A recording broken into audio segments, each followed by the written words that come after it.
Zirabo garments শ্রমিক কাফেলার উদ্যোগে আজকে ওয়াজ মাহফিলে সম্মানিত সভাপতি হাফিজ মাওলানা মোহাম্মদ মাহবুবুর রহমান উপস্থিত আছেন, রাজনৈতিক দলের নেতৃবৃন্দ, এলাকার মুরব্বিয়ান, সুধীমণ্ডলী, মুসল্লি ভাইয়েরা। আমার বিশেষ করে আমার কাছে মনে হচ্ছে যে গার্মেন্টস শ্রমিক ভাইয়া এখানে বেশি উপস্থিত।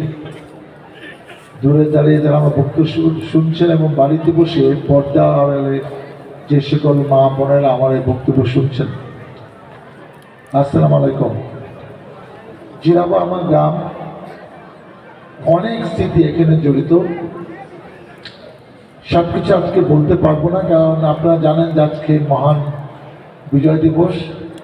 সকাল থেকে আমাদের অনেক রকম পর্ব ছিল, স্মৃতিসৌধে আমাদের নেতৃবৃন্দকে নিয়ে ফুল দেওয়া, সেটা আগের দিন রাত থেকে প্রস্তুতি নেওয়া। এই আপনাদের অনুষ্ঠানের জন্য আমরা এখনো ফিরতে পারিনি, তাই হয়তো খুব বেশি বলতে পারবো না ইচ্ছা থাকা সত্ত্বেও। দেখেন, ৭১ সালে স্বাধীনতা যুদ্ধে সময় যখন দেশের অবস্থা ঢাকায় থাকার মতো ছিল না, তখন কিন্তু আমরা, আমার আব্বা আমাদেরকে নিয়ে গ্রামে চলে আসে। তখন মনে হয়েছিল ঢাকার থেকে গ্রামে থাকাটা সেই অন্তত কোনো কিছু হলে এদিক সেদিক পালানো যাবে। ৭২ সালে আমি এখানে ক্লাস 5-এ প্রাইমারি স্কুল পড়েছি। ৭৩ সালে আমি ক্লাস 6-এ জিরাবো উচ্চ বিদ্যালয়ে পড়েছি।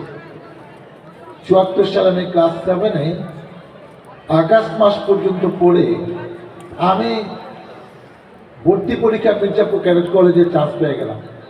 এইখান থেকে কিন্তু আমি ক্যাডেট কলেজে যাই, তারপর Mirzapur cadet college, Mymensingh medical college, ডাক্তারি পাস, বিসিএস পাস, সরকারি চাকরি, তারপরে 96 এমপি, 2000 এমপি। এই যে আপনারা বাকি কাহিনী আপনারা জানেন যে সেটা এই গ্রাম যেখানে আমার কয়েক বছর পড়াশোনা করতে হয়েছে।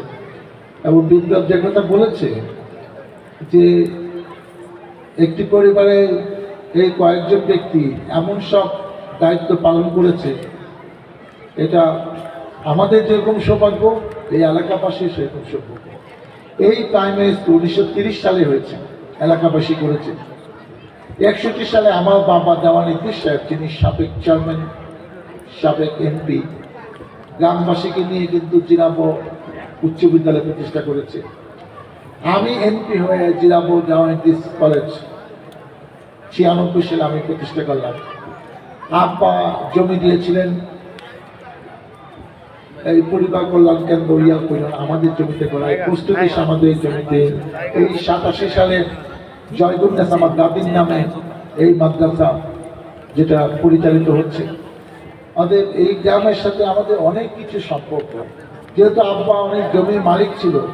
এই 12 বিঘা জমি আমরা কলেজে দিয়েছি।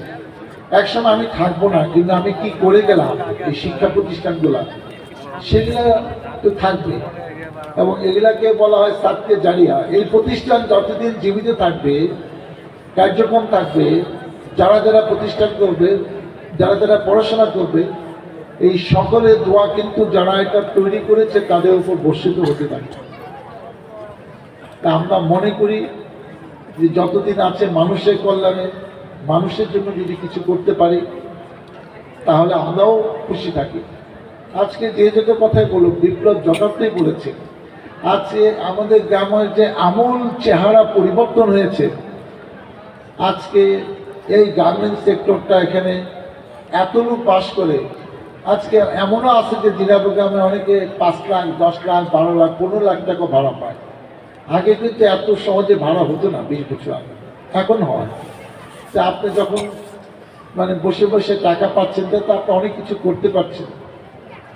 আপনি তো আগের থেকে জমির দাম বিক্রি করলে জমির থেকে কিন্তু সারা বছর এমন কিছু ইনকাম হয় না। যে আজকে জিরাবো গ্রাম কিন্তু কম বেশি বেশিরভাগ পরিবারই এই বাড়ি ভাড়া থেকে অনেক টাকা পাচ্ছে। তবে আমি মনে করি গার্মেন্টস নিয়ে কিন্তু অনেক সময় নানা রকম চক্রান্ত হচ্ছে এবং সামনেও হবে, কিন্তু আমরা সেই চক্রান্তগুলা সেই ব্যাপারগুলো গুরুত্ব দিই যেগুলো আপনাদের ন্যায্য দাবির সাথে জড়িত। যে কোনো মালিক আপনাদেরকে ইচ্ছা করা কোনো সুযোগ সুবিধা থেকে বঞ্চিত করছে, এরকম কিছু হলে আগামীতে আমরা দুইটা আপনাদের পাশে থাকবো। এখনো তো অনেক কিছু বলতে পারি না, কিন্তু যদি বিএনপি রাষ্ট্র ক্ষমতায় থাকে, আমি এমপি থাকি, তখন তো মালিককে বলাই যাবে যে এটা ব্যবস্থা সমাধান করে। আমি গিয়ে তো দৌড়ে গার্মেন্টসে যাইতেই পারবো যেখানে কি সমস্যা। অতএব আমি আপনাদের কাছে বলি যে যৌক্তিক দাবি নিয়মতান্ত্রিক আন্দোলন করবেন, আমাদেরকে জানাবেন। অবশ্যই যেগুলো আপনার ন্যায়সম্মত দাবি সেদের পাশে আমার বাবাও ছিল, আমরাও দিতে ছিলাম, এখন আপনাদের পাশে থাকবো, এটা আমার শিওর। কারণ আপনাদের উসিলাই জেলা গ্রামের পরিবর্তন হয়েছে, আপনাদের ভোটে আমরা বারবার নেতা নির্বাচিত হয়েছি, আগামীতে হবে। আমি আজকে আর বেশি কথা বলতে চাই না। আপনারা আমার জন্য দোয়া করেন যেন আপনাদের সমর্থন সহযোগিতা নিয়ে আপনাদের কল্যাণে আপনাদের পাশে থেকে আমি যেন আপনাদের মঙ্গল করতে পারি, কল্যাণ করতে পারি, আপনাদের বিপদ থেকে উদ্ধার করতে পারি এবং আপনাদের আস্থা অর্জন করতে পারি যে না, উনি আমাদের পাশে আছে, এখন আমি কোনো কিছুতে ভয় পাই না। আমি সেই জায়গাটা থাকতে চাই। আর আপনারা ইতিমধ্যে জানেন যে আমাদের নেত্রী দেশনেত্রী এবং খালেদা জিয়া গুরুতর অসুস্থ। এর আগেও উনি বেশ কয়েকবার অসুস্থ হয়েছেন। আপনাদের দোয়াই আল্লাহর ইচ্ছা সে আবার সুস্থ হয়ে ফিরে আসছে। কারণ এই দেশের জন্য, এই মানুষদের জন্য, আমাদের মতো নেতাকর্মীদের জন্য, দলের জন্য দেশনেত্রী বেগম খালেদা জিয়া, যার বয়স 80 বছর, তাকে খুবই প্রয়োজন। তার স্বামীর হাতে গড়া দল ৭৮ সালে যেটা প্রতিষ্ঠা লাভ করেছে, আজকে হাঁটি হাঁটি পা পা করে একটি অন্যতম বৃহৎ দল, জনপ্রিয় দল।